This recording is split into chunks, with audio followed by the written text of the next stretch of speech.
Hello friends, আজকে আমি তোমাদের সামনে উপস্থাপন করব দুটি ছোট্ট কাহিনী তথা দুটি সংক্ষিপ্ত গল্প, যা শোনার পর তোমরা উপলব্ধি করবে, যা শোনার পর তোমরা অনুভব করবে আজকে কিছু শিখলাম, আজকে কিছু জানলাম।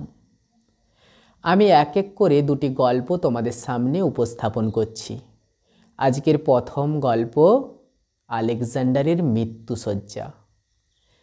তখন আলেকজান্ডার মৃত্যুশয্যায়। তিনি তার সেনাপতিদের ডেকে বললেন, আমি মারা যাওয়ার পর আমার 3টে ইচ্ছে তোমরা পূর্ণ করবে। সেনাপতিরা বললেন, বলুন আপনার 3টি ইচ্ছে কি? আলেকজান্ডার বললেন, আমার প্রথম অভিপ্রায়, আমার প্রথম ইচ্ছে, যে চিকিৎসকেরা আমার চিকিৎসা করছে আমি মারা যাওয়ার পর আমার দেহ তারাই বয়ে নিয়ে যাবে, অর্থাৎ আমার কাফিন তারাই বয়ে নিয়ে যাবে। আমার দ্বিতীয় অভিপ্রায়, আমি যে সমস্ত সোনা রূপো অর্থ সঞ্চয় করেছি, আমাকে যখন গোরস্থানে অর্থাৎ আমার মৃতদেহ যখন শ্মশানের পথে নিয়ে যাওয়া হবে, সেই অর্থ সম্পত্তি সেই পথে ছড়ানো থাকবে। আমার তৃতীয় অভিপ্রায় তথা আমার শেষ অভিপ্রায়, আমার কাফিনের থেকে আমার হাতগুলো ঝুলে থাকবে, অর্থাৎ আমার মৃতদেহ যখন নিয়ে যাওয়া হবে আমার হাতগুলো তখন ঝুলে থাকবে। এই 3 অদ্ভুত ইচ্ছে শুনে সেনাপতিরা স্তম্ভিত, চমকে যায় যথারীতি। এবং সেনাপতিরা বললেন যে আপনার এমন কেন ইচ্ছে? তখন আলেকজান্ডার দীর্ঘ শ্বাস নিয়ে বললেন, আমি 3টি শিক্ষা পৃথিবীর বুকে রেখে যেতে চাই। এই পৃথিবীকে আমি 3টি শিক্ষা দিয়ে যেতে চাই, আমি মানুষকে 3টি শিক্ষা দিয়ে যেতে চাই।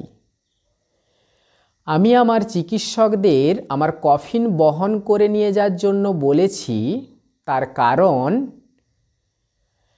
মানুষ এটা অনুভব করুক, মানুষ এটা বুঝুক, মৃত্যুর কোল থেকে, মৃত্যুর মুহূর্ত থেকে কোনো চিকিৎসকই, কোনো ডাক্তারই কাউকে ফিরিয়ে আনতে পারে না। অর্থাৎ যখন মৃত্যুর ডাক আসবে তখন কোনো চিকিৎসকই তা রক্ষা করতে পারবে না।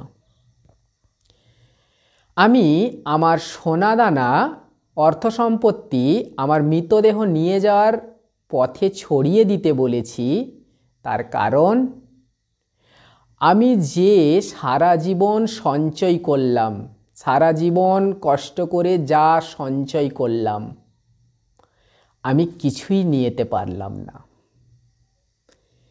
তৃতীয়, আমি আমার কাফিন থেকে হাতগুলো নিচে ঝুলিয়ে রাখতে বলেছি বা ছড়িয়ে রাখতে বলেছি, অর্থাৎ আমার মৃতদেহ যখন নিয়ে যাওয়া হবে আমার হাতগুলো নিচের দিকে ঝুলে থাকবে। তার কারণ আমি এটা মানুষকে বোঝাতে চাইছি, আমি যেভাবে খালি হাতে পৃথিবীর বুকে এসেছিলাম সেইভাবে খালি হাতেই পৃথিবীর বুক থেকে চলে যাচ্ছি। আলেকজান্ডারের মুখ থেকে এই কথাগুলো শোনার পর সবাই স্তম্ভিত। সত্যিই তাই, আলেকজান্ডার যে 3টি বক্তব্য, 3টি ইচ্ছে প্রকাশ করেছেন তা আমাদেরকে অনেক কিছু শেখায়। আমাদেরকে শেখায় যখন মৃত্যু আসবে তা কোনো চিকিৎসক বা কেউই আটকে রাখতে পারবে না। তিনি আমাদেরকে শেখালেন, আমরা যে অর্থের পিছনে যে লোভ লালসা, যে সঞ্চয়, যে ধনসম্পত্তি সঞ্চয়ের যে নেশা, তা আমরা কিছুই নিয়ে যেতে পারবো না। তার কাছ থেকে আমরা শিখলাম, আমরা যেভাবে খালি হাতে এসেছি আমাদেরকে খালি হাতেই পৃথিবীর বুক থেকে চলে যেতে হবে। সত্যিই আমরা আলেকজান্ডারের কাছ থেকে অনেক কিছু শিখলাম। আমার আজকের দ্বিতীয় গল্প রাহুলের রাগ নিয়ন্ত্রণ। রাহুল একটি ছোট্ট ছেলে, ভীষণ রাগী। তার রাগ নিয়ে তার মা বাবা ভীষণ চিন্তিত। কিভাবে রাহুলের রাগকে নিয়ন্ত্রণ করবে তা নিয়ে তার মা বাবা ভীষণ চিন্তিত। একদিন তার বাবা একটি উপায় বের করলেন। তিনি একটি ব্যাগ ভর্তি পেরেক রাহুলকে দিলেন এবং বললেন, তুমি প্রতিদিন যতবার রাখবে ততবার একটি করে পেরেক নিয়ে আমাদের বাগানের যে বেড়া আছে, কাঠের বেড়া, সেখানে একটি করে পেরেক পুঁতবে। অর্থাৎ তুমি দিনে যতবার রাখবে ততবার একটি করে পেরেক ওই বেড়াতে লাগাবে। বাবার কথা মতো রাহুল পরের দিন 30 বার রাগ হলো, অর্থাৎ তার মধ্যে 30 বার রাগ জন্মালো। সে 30টি পেরেক কাঠের বেড়াতে পুঁতে দিয়ে আসলো। দ্বিতীয় দিন সংখ্যাটা একটু কম হলো। দ্বিতীয় দিন রাহুল 25টি পেরেক কাঠের বেড়াতে লাগালো। তৃতীয় দিন পেরেকের সংখ্যা আরও একটু কমলো। রাহুল তৃতীয় দিনে 15টি পেরেক কাঠের বেড়াতে মারল। এইভাবে কয়েক সপ্তাহ যাওয়ার পর একটা সময় আসলো, রাহুল আর পেরেক কাঠের বেড়াতে লাগালো না। অর্থাৎ সে সেই দিন একবারও রাগলো না। সে তার রাগকে নিয়ন্ত্রণ করতে পেরেছে। রাহুল বুঝতে পেরেছে যে কষ্ট করে কাঠের বেড়াতে পেরেক লাগানোর চেয়ে আমার রাগ নিয়ন্ত্রণ করে নেওয়া অনেক ভালো। এই কথা রাহুল তার বাবাকে শোনায়। তার বাবা বলে, এবার তুমি আরও একটি কাজ করবে। তুমি যেদিন সম্পূর্ণ একবারে রাগবে না, যেদিন তুমি একবারেই তোমার মধ্যে রাগ আসবে না, এক একটি করে পেরেক তুমি কাঠের বেড়া থেকে তুলে আনবে। বাবার কথা মতো রাহুল যেদিন একেবারেই রাগলো না, সেদিন একটি করে পেরেক তুলতে থাকলো। এমন একটি দিন আসলো যেদিন বাগানে কাঠের বেড়াতে একটিও পেরেক নেই।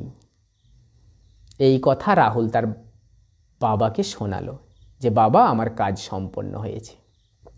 তখন তার বাবা বলল, তুমি চলো আমার সঙ্গে বাগানে, তুমি কাঠের বেড়ার দিকে তাকাও।